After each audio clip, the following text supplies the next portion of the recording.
आगे लेखिका बताती हैं कि उस समय एक पत्रिका निकलती थी, स्त्री दर्पण। स्त्री दर्पण इलाहाबाद से प्रकाशित होने वाली पत्रिका थी, जिसका संपादन श्रीमती रामेश्वरी नेहरू करती थी। सन 1909 से 1924 तक यह लगातार प्रकाशित होती रही। स्त्रियों में व्याप्त अशिक्षा और कुरीतियों के प्रति जागृति पैदा करना इस पत्रिका का मुख्य उद्देश्य था। अपनी तुकबंदी छप भी जाती थी।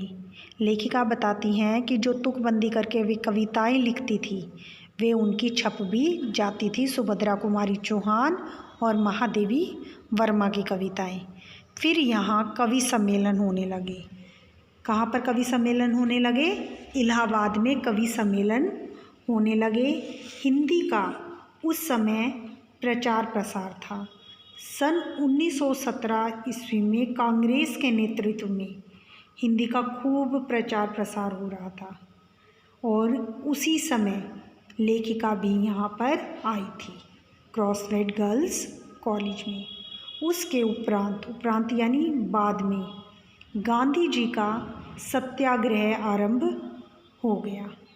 गांधी जी के नेतृत्व में सत्याग्रह आंदोलन जो था उसकी शुरुआत हो चुकी थी और आनंद भवन, एक जगह थी आनंद भवन, स्वतंत्रता के संघर्ष का केंद्र बन चुका था।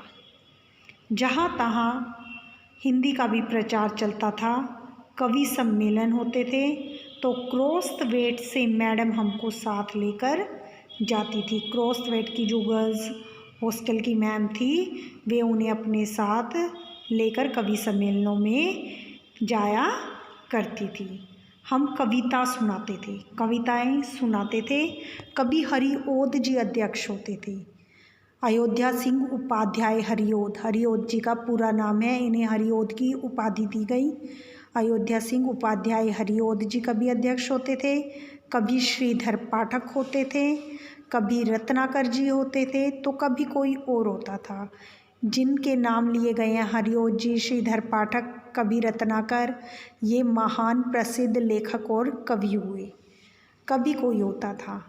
कब हमारा नाम पुकारा जाएगा कविता सुनाने के लिए, यानी बेचैनी से सुनते रहते थे। मुझको प्राय प्रथम पुरस्कार मिलता था, यानी मैं हमेशा फर्स्ट आती थी, हमेशा मुझे फर्स्ट प्राइज़ दिया जाता था। 100 से कम पदक नहीं मिले होंगे उसमें मुझे, यानी कम से कम 100 जो थे मैंने पदक हासिल कर लिए थे। लेखिकाओं में सुभद्रा कुमारी चौहान जो थी वो प्रसिद्ध हो चुकी थी।